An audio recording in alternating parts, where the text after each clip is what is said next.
Vet aquí que fa molts i molts anys, però molts, milers de milions d'anys, el món ja hi era, però no era pas com és ara. No, de cap de les maneres, no.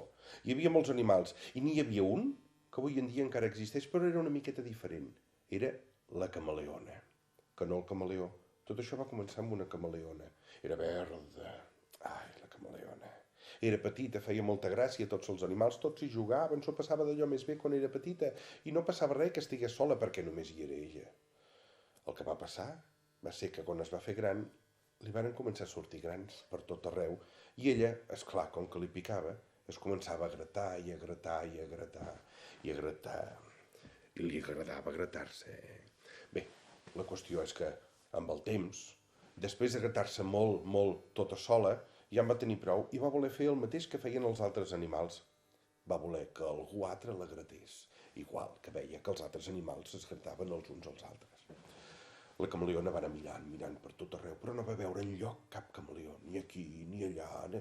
Enlloc no hi havia cap camaleó, només era ella sola, i un dia, tipa i farta de gratar-se, va decidir que no, que ella sola no podia estar. Va treure el cap del niu allà on dormia i va veure en allà un eriçó, oi? Que bé per gratar-te, no? Un eriçó ple de punxes i espines.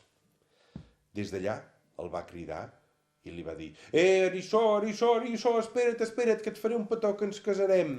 I l'eriçó, quan va veure la camaleona, la va mirar i li va veure aquella llengüota de 3 pams o 4 que tenia i que encara tenen avui en dia. Va dir que no. Diu, no, no, no, jo no em vull casar amb tu i molt menys fer-te un petó i ara de cap manera. L'eriçó va començar a córrer i apretar, que marxava, però la camaleona, que estava disposada a casar-s'hi, li va anar al darrere. Eriçó, espera't que et faré un petó. I l'eriçó, que no corria gaire, i la camaleona tampoc, però corria una miqueta més, l'eriçó, quan es va veure amb la camaleona al damunt, va decidir escampar-se, amagar-se de la mateixa manera que ho fan sempre. Avui en dia encara ho fan. Es va convertir en una bola plena de punxes i d'espines. I, esclar, la camaleona de cap manera no li va fer un petó. No va poder perquè s'hagués punxat els llavis i què sé jo, tot. La qüestió és que la camaleona en allà anava insistint: eriçó, obre't, obre't, obre't, obre't, que et vull fer un petó. Però l'eriçó no s'obria. I com que n'estava tipa i farta ja de que no s'obrís, li va dir: doncs mira, ja veuràs, ara tornaré. I se'n va anar a veure l'oracle que vivia lluny, enllà de la selva.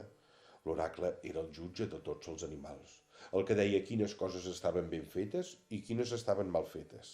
I al davant de l'oracle, al davant d'aquell arbre on deien que vivia l'oracle, la camaleona s'hi va plantar. Va cridar: oracle, on sou, on sou?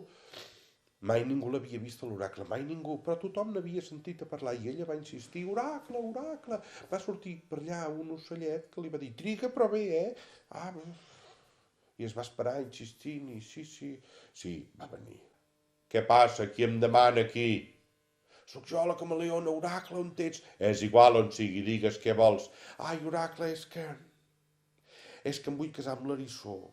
Doncs casa-t'hi. Ai, és que ell no vol. Doncs així no us podreu casar, perquè heu de ser tots dos que heu de voler. Ai, la camaleona va veure que l'havia vessada. Va inspirar, que això relaxa molt, i va refer el discurs, i aleshores va dir: no, oracle, no, el que passa és que jo sí em vull casar amb l'eriçó, i l'eriçó també es vol casar amb mi, el que passa és que no ho sap. L'oracle no entenia res, i vet aquí que la camaleona va continuar i li va dir: és ell qui m'estima, perquè és ell que no gosa fer-me un petó perquè no ho sap encara que m'estima, però si me'l fes, si m'estimaria. Ah, i doncs què vols? A veure, què puc fer jo? Va dir la camaleona. Què puc fer jo perquè l'eriçó s'obri? L'oracle va rumiar una miqueta i al capdavall va dir: podríem aplicar un sistema nou, que anirà molt bé perquè és molt bo. És el sistema de les margarites. Diu, coi, quin és aquest sistema? La camaleona no ho entenia. No n'he sentit a parlar mai. Dius que és nou. I vet aquí que li va explicar. Mira, t'has de posar al costat de l'eriçó, li va dir l'oracle. I li has d'anar arrencant una per una totes les punxes i totes les espines. I cada vegada que n'hi arrenquis una perquè sigui fàcil i no li facis mal, aleshores has d'anar dient: m'estima, no m'estima, i plim i plam, m'estima, no m'estima, li arrencaràs totes les punxes i les espines. I aleshores l'eriçó s'obrirà. I quan l'eriçó estigui ben obert, tu li podràs fer un petó. Molt bé, gràcies. I la camaleona va girar cua per fugir, però L'oracle, ai, la va cridar. Ep, camaleona, vine cap aquí. Vine. Escolta'm bé, quan li hagis arrencat totes les punxes i les espines, l'eriçó, li va dir l'oracle, l'eriçó llavors ja no serà un eriçó. Què vol dir això? No, home, li hauràs arrencat totes les punxes i les espines. L'eriçó sense punxes i espines no és altra cosa que un cuc llefiscós. I t'hi hauràs de casar, perquè tu l'hauràs canviat tu, li hauràs tret les punxes i les espines, eh? Oh, esclar que m'hi casaré, va dir la camaleona. Diu, però pensa que no serà un eriçó, eh? Diu, però a tu t'agrada l'eriçó? Oh, però, la camaleona va dir la primera tonteria grossa de tot el món. La camaleona va dir, però és que a mi l'eriçó no m'agrada per la part exterior, no m'agrada per les punxes i les espines. A mi l'eriçó m'agrada per com és per dintre. L'oracle no ho va entendre. A hores d'ara em sembla que tampoc ho entén encara. Bueno, la qüestió és que l'oracle li va dir, molt bé, camaleona, doncs vés i aplica i casa-t'hi. I la camaleona va fugir, i l'oracle la seguia, la vigilava. Vet aquí que la camaleona va arribar allà on encara hi havia l'eriçó. Encara hi era. Hagués pogut fugir, però no, encara hi era. I és que la història de l'eriçó n'és una altra. Ja vindrà un altre dia. La qüestió és que la camaleona es va trobar l'eriçó en allà, i en allà mateix va aplicar el sistema de les margarites. Una per una li van arrencant totes les punxes i les espines, tot dient m'estima, no m'estima, no m'estima, no m'estima. I plim i plam i plim, amb un tres i no res, l'eriçó va quedar sense punxes ni espines, i en sentir-se així l'eriçó es va obrir i va veure que tot ell era diferent i que es va posar a plorar.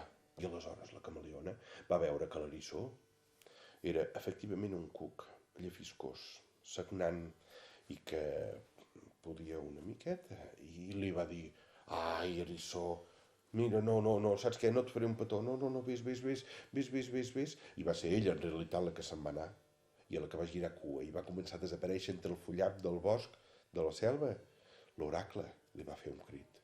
Ep, camaleona, torna cap aquí. Què mana? On ets? És igual on sigui, tu torna. Però per què? Diu, perquè tu li has tret les punxes i les espines a l'eriçó.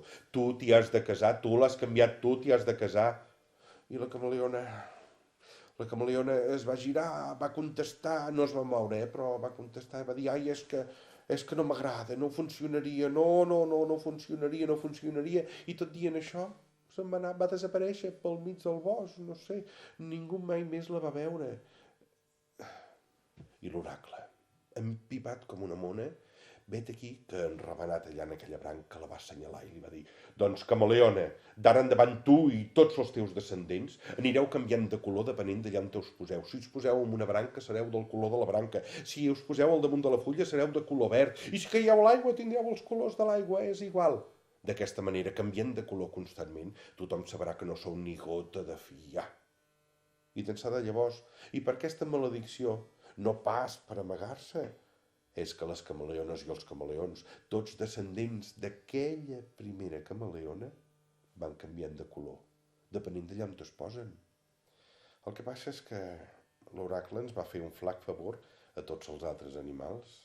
Sí, perquè d'ençà de llavors, com que totes les camaleones i camaleons canvien de color, podria ser que alguna vegada se'ns posés al damunt, i com que canvien de color no la veuríem, i aleshores la molt punyetera ens podia treure les punxes i les espines les nostres.